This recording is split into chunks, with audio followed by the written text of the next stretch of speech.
नमस्कार। आज हम विचार करने जा रहे हैं मधुमक्खी पर, यानी हनी बी पर। हमारे जीवन के लिए बहुत से कारक जिम्मेदार हैं जो जीवन में मधुरस हो जाते हैं। विविध क्रियाएं, जैव विविधता, जीवन चक्र, समुद्र, पृथ्वी, आकाश सभी अपनी भूमिका का स्वतः स्फूर्त ढंग से निर्वहन कर रहे हैं। हमारे भोज्य पदार्थ, मसाले, फल, निर्मल जल, निर्मल वायु सभी की अपनी अपनी भूमिका है।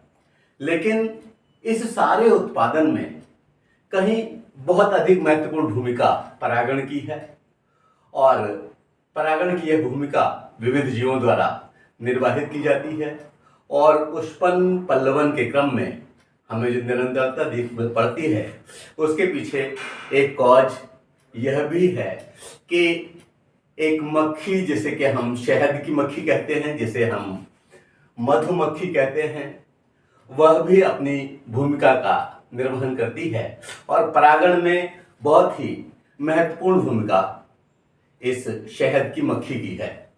आज विश्व मधुमक्खी दिवस है और विश्व मधुमक्खी दिवस पर हमें यह ध्यान रखना है कि इस विशिष्ट जीव के साथ हमारा व्यवहार निर्दयी की तरह से न हो, एक कठोर मानव की तरह से न हो और मधु बनाने वाली इस सृजनात्मक शक्ति का हम आदर कर सकें। परागण में मधुमक्खी की भूमिका और इसके महत्व को ध्यान में रखते हुए इनकी रक्षा व तत्संबंधी जागरूकता आवश्यक है। 2017 में स्लोवानिया के प्रस्ताव पर संयुक्त राष्ट्र ने इसे प्रारंभ किया और पहला मधुमक्खी दिवस वर्ल्ड बी डे 20 मई 2018 को मनाया गया। दुनिया भर में इसकी 20,000 से भी अधिक प्रजातियां हैं और यह समग्र धरातल पर वितरित हैं। इसमें से 4,000 प्रजातियां अकेले अमेरिका में हैं, मूल रूप से ये अमेरिका की हैं। आज इस दिवस की उपादेयता मानव के लिए इसलिए भी अधिक है क्योंकि मधुमक्खी फसल परागण के 1/3 के लिए जिम्मेदार है। इतनी सारी प्रजातियों में सबसे उल्लेखनीय शहद की मक्खी है, ये हनी बी, जिसे कि हम मधुमक्खी के नाम से जानते हैं। आप समझते हैं कि हर समाज के अपने नियम होते हैं, मर्यादाएं होती हैं, परंपराएं होती हैं और हम उन नियमों का अनुपालन करते हैं, मर्यादाओं का अनुपालन करते हैं और उन रीति रिवाजों का अनुपालन करते हैं। हिंदुस्तान के तो बहुत से रीति रिवाज इस मधु से, शहद से ही प्रारंभ होते हैं और आपने देखा होगा कि मधुमक्खी दिवस जिसे हम मना रहे हैं, इसके घर को, इसके छत्ते को मधुमक्खी का छत्ता, जिसे हम बी हाइव कहते हैं, जगह जगह लगा भी देखा होगा। आपने विविध दरारों में, पेड़ों पर, दीवारों, छतों, वो बड़ी बड़ी पानी की टंकियों से लटके इनके छत्तों के दर्शन किए होंगे और कुछ लोगों ने तो कुएं में भी इनकी छत्तों को लगा हुआ देखा होगा। इनको एक साथ स्थानांतरित होते हुए भी देखा होगा। जब ये एक साथ उड़ करके जाती हैं और दूसरी जगह अपना छत्ता बना लेती हैं, तब सामान्य रूप से कहा जाता है कि भाई लेट जाओ, इनके मार्ग में बाधा मत बनो और इनको जाने दो। ये जो मधुमक्खी का छत्ता होता है, इसमें मुख्य रूप से 3 तरह की मक्खियां पाई जाती हैं। कौन कौन सी मक्खी होती है? एक तो होती है रानी मक्खी और एक होती है श्रमिक मक्खी, श्रमिक मधुमक्खी, और एक तीसरी होती है वो सैनिक मक्खी के नाम से जानी जाती है।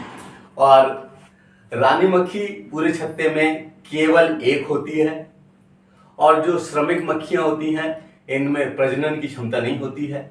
ये सारा का सारा कार्य करती हैं, चाहे वो शहद के निर्माण को हो, चाहे वह मोम के निर्माण का हो, चाहे वह इन घरों की जो इनकी संख्या है इनको बढ़ाने का हो। ये सारा का सारा कार्य उन श्रमिक मक्खियों के द्वारा किया जाता है। लार्वे का बनना, उसका पालना, ये सारा का सारा कार्य इसी के माध्यम से होता है और छत्ता बनाने का महत्वपूर्ण कार्य भी ये श्रमिक मक्खियां ही करती हैं।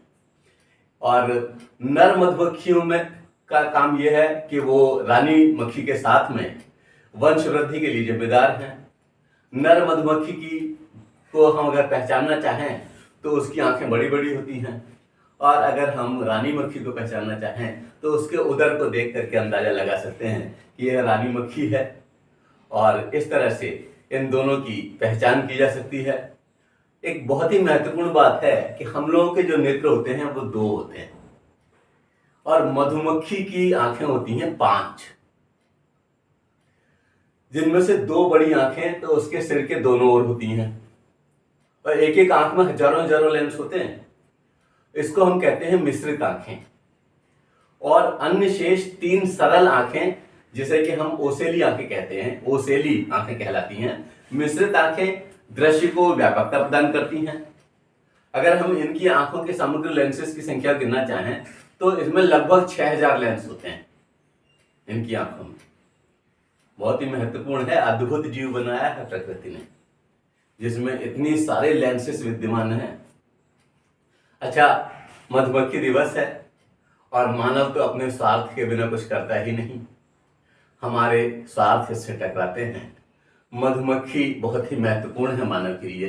क्या महत्ता है मधुमक्खियों की, इंपॉर्टेंस ऑफ बीज क्या है, आइए थोड़ा सा विचार हम इस पर कर लेते हैं। इसकी महत्ता इन पर आधारित उत्पादन के माध्यम से देखी जा सकती है, और यह उत्पादन मुख्यतः 3 कार्यों पर निर्भर है। 3 काम कौन कौन से हैं? एक तो ये करती है परागण की क्रिया, तो परागण की क्रिया से जुड़ा हुआ काफी कुछ है। दूसरा, मोम का निर्माण इसके माध्यम से होता है, तो उससे जुड़ी हुई कुछ बातें हैं। और तीसरा शहद है, जैसे कि हम विशिष्ट रूप से पहचानते हैं, और वह तो हमारे जीवन में, हमारी जीवनचर्या में जुड़ गया है। तो सबसे पहले हम बात कर लेते हैं परागण क्रिया की, कि परागण क्रिया से क्या क्या होता है। परागण क्रिया से होने वाले जो फायदे हैं उन्हें हम पॉइंट्स रूप में देना चाहें तो पहली बात तो ये पर्यावरणिक महत्व, जो सारा का सारा पर्यावरण दिख रहा है, जो वनों में ऋषि ज्ञान के लिए, पूजा के लिए जाया करते थे, और बेहतर पर्यावरण की वजह से वे अल्पाहारी होते हुए भी अच्छे स्वास्थ्य की अनुभूति करते थे और अच्छी तरह से जीवन यापन करते थे।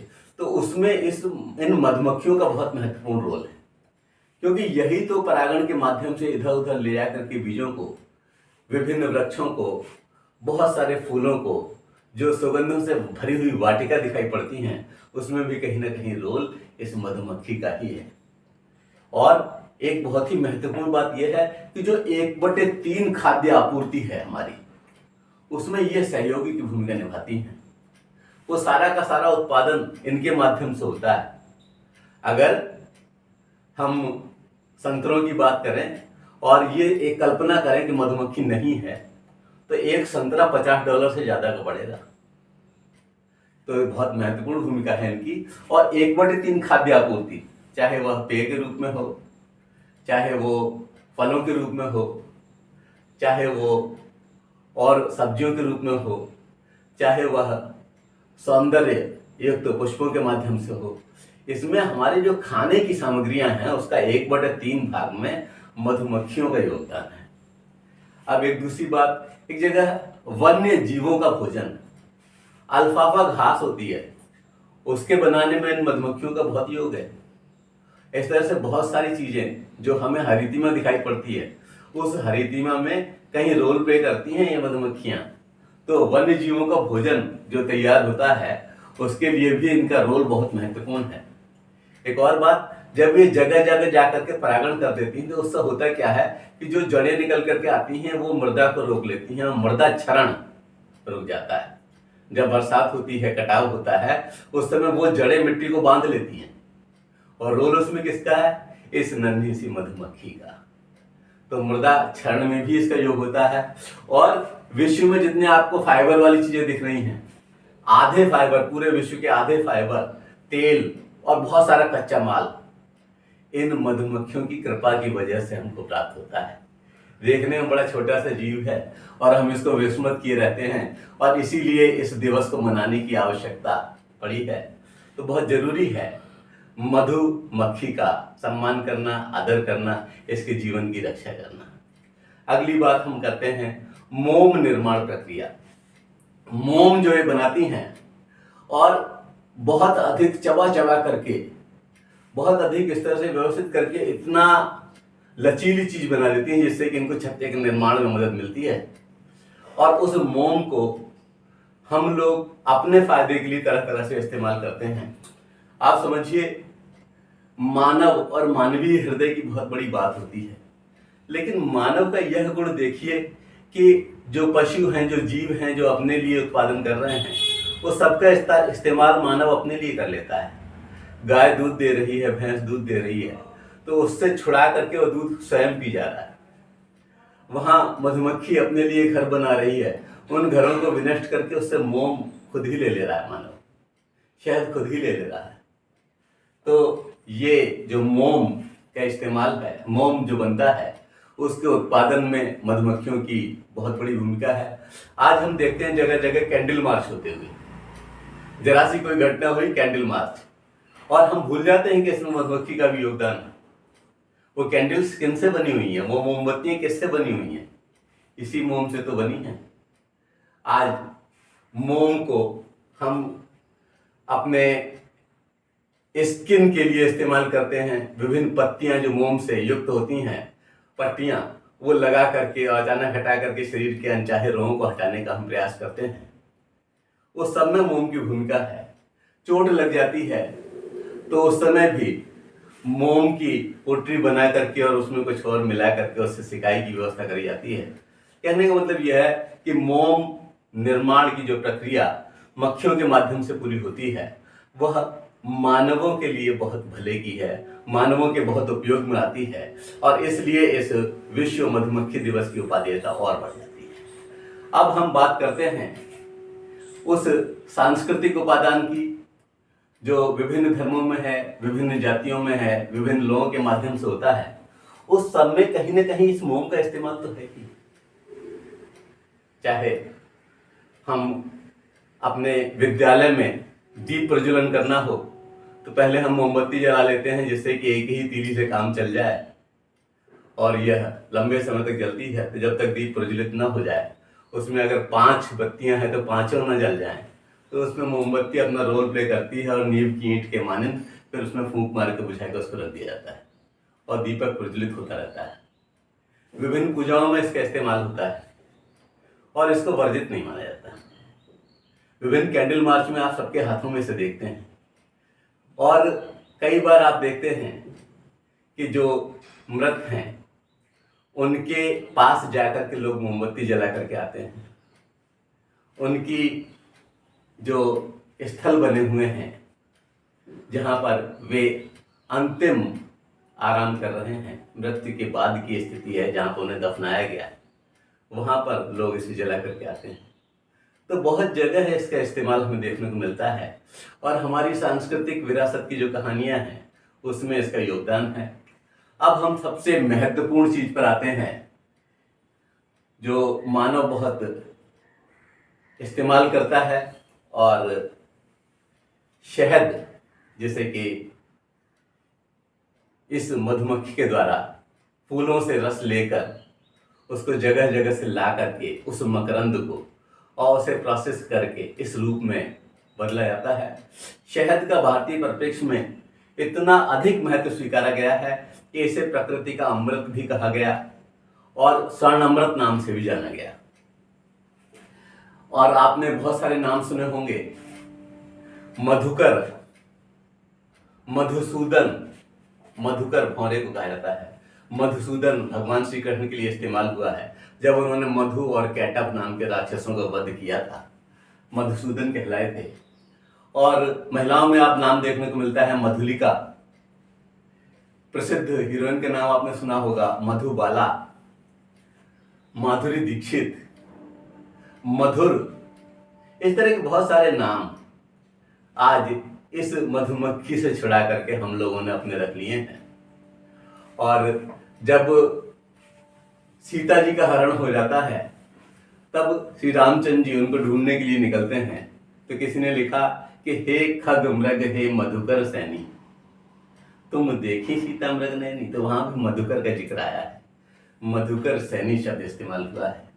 हालांकि ये बहुत पुराना है और ईसा पूर्व का 1500 से लेकर 1000 साल पहले इसका हमें जिक्र देखने को मिलता है।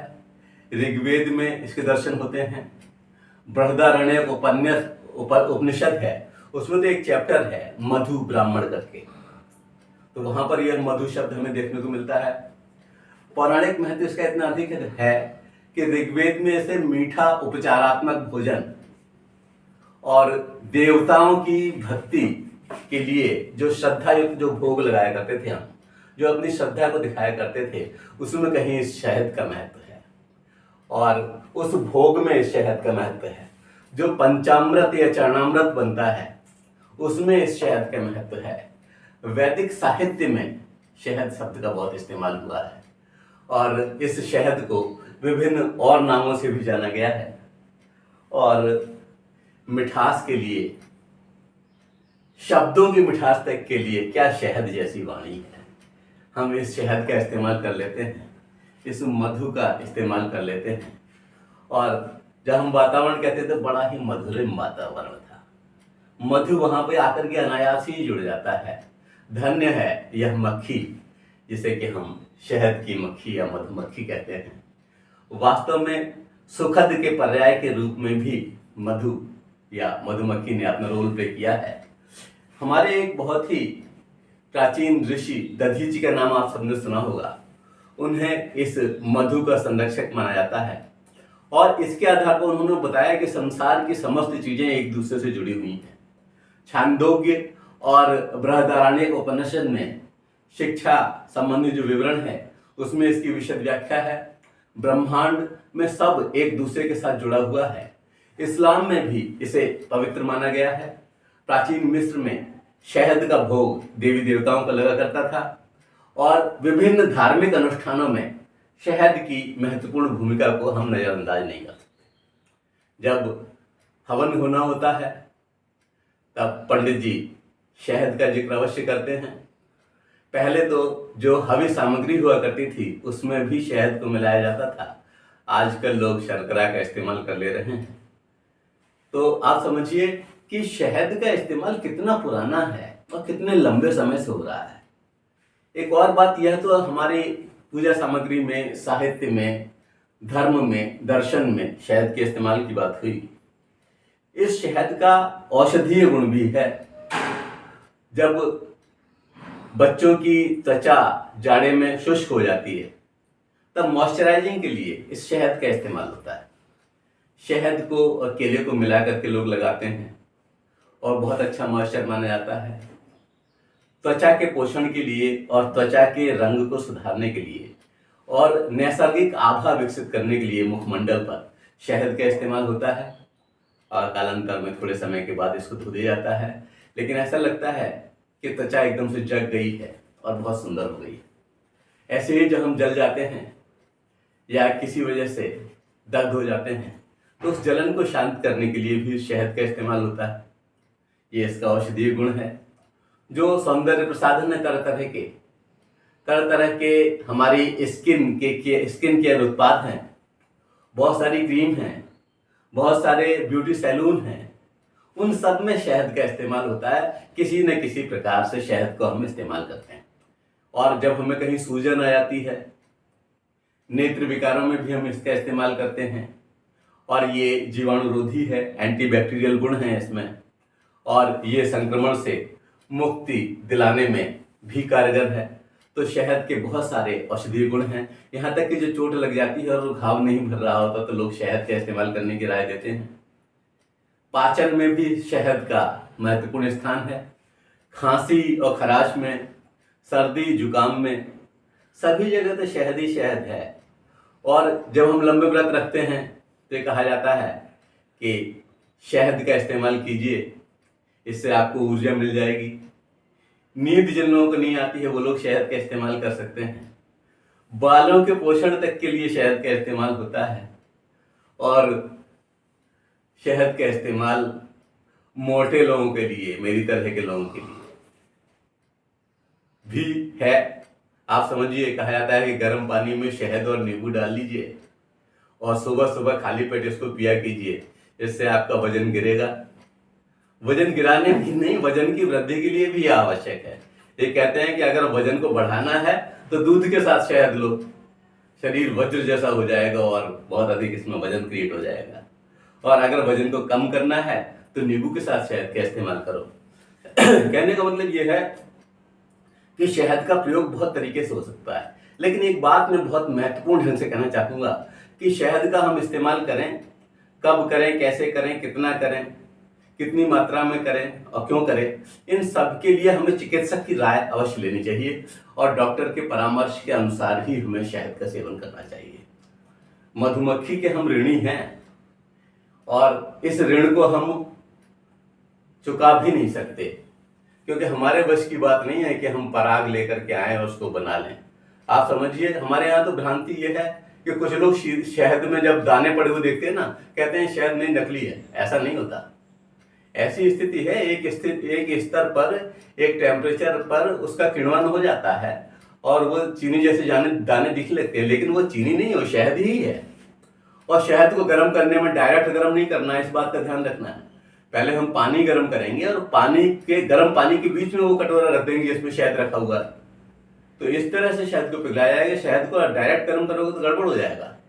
इस तरह से शहद के संरक्षण के लिए, शहद को पकाने के लिए बहुत सारे तरीके हैं और इस पर घंटों बात हो सकती है, क्योंकि शहद हमारे जीवन में इतना रच बस गया है कि शहद का औद्योगिक उत्पादन, शहद की यानी मधुमक्खियों का पालन के लिए उपयुक्त वातावरण, पालन के लिए उपयुक्त बॉक्सेस, उस शहद पालन में सरकार की भूमिका, इतनी सारी चीजें हैं कि अगर हम मधुमक्खी और शहद पर बात करना शुरू कर दें तो इसमें पूरा दिन निकल सकता है।